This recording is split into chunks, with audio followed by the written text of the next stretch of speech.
უკვე მეორე წელია საქართველოს ევროპული გამოცდილების კვალდაკვალ მოსახლეობის მაქსიმალური ინფორმირების მიზნით ინფორმაციის პროაქტიულად გამოქვეყნების ვალდებულება აიღო.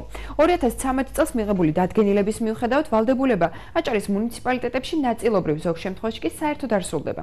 რა ინფორმაცია ხელმისაწვდომი მოქალაქეებისთვის ხულოს, შუახევის ქედის, ხელვაჩაურის და ქობულეთის მუნიციპალიტეტების ოფიციალურ ვებგვერდებზე. სულხან მესხიძე მიმოხილვით. ინფორმაციის პროაქტიულად გამოქვეყნების 7-პუნქტიანი ნუსხის მიხედვით საჯარო დაწესებულებებს ცალკეული ინფორმაციის გამოქვეყნების ვალდებულება აქვთ. საქართველოს მთავრობის 219 დადგენილებას ბოლო 1 წელია შუახევის გამგეობა არ ითვალისწინებს. მუნიციპალიტეტს დღეისათვის ოფიციალური საიტი არ აქვს. დღეს მონაცემებით შუახევის მუნიციპალიტეტის გამგეობას არ აქვს ვებგვერდი. შუახევიჯი განთავსებული იყო ერთ-ერთ უცხოურ სერვერზე, რომელმაც ფუნქციონირება შეწყვიტა.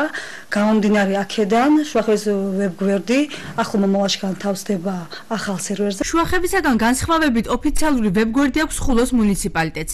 თუმცა 7-პუნქტიანი ვალდებულებიდან ვებგვერდზე საკრებულოს დადგენილებები და საკრებულოს ხდომის შესახებ ინფორმაცია დევს. 1 წლის წინანდელი ინფორმაცია არ განახლებულა გივი ქედელიძის თანამდებობიდან გადადგომის მიუხედავად. ვებგვერდზე არც 2015 წლის ბიუჯეტია ატვირთული.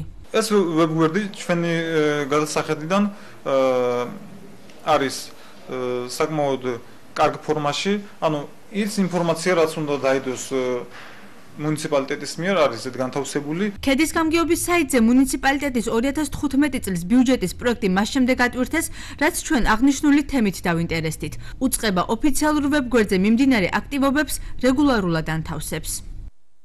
რაც შეეხება ხელვაჩაურის გამგეობის ვებგვერდს, აქ მუნიციპალიტეტის მიერ განხორციელებული ყველა ღონისძიება და შესაბამისი ინფორმაციაა ატვირთული.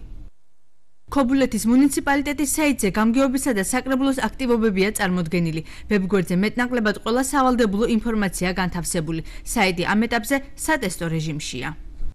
საერთაშორისო გამჭვირვალობა საქართველოში აცხადებენ, რომ 2013 წლის სექტემბრამდე ყველა საჯარო დაწესებულებას ნორმატიული აქტი დადგენილების სახით უნდა მიეღო, რაც ინფორმაციის პროაქტიულად გამოქვეყნებას განსაზღვრავდა. იურისტ ანა ბერძენიშვილის თქმით, იმ შემთხვევაში თუ გამგეობებს ვებგვერდის ადმინისტრირებისათვის შესაბამისი თანხა არ გააჩნია, უფასო ვებ პლატფორმები უნდა გამოიყენოს.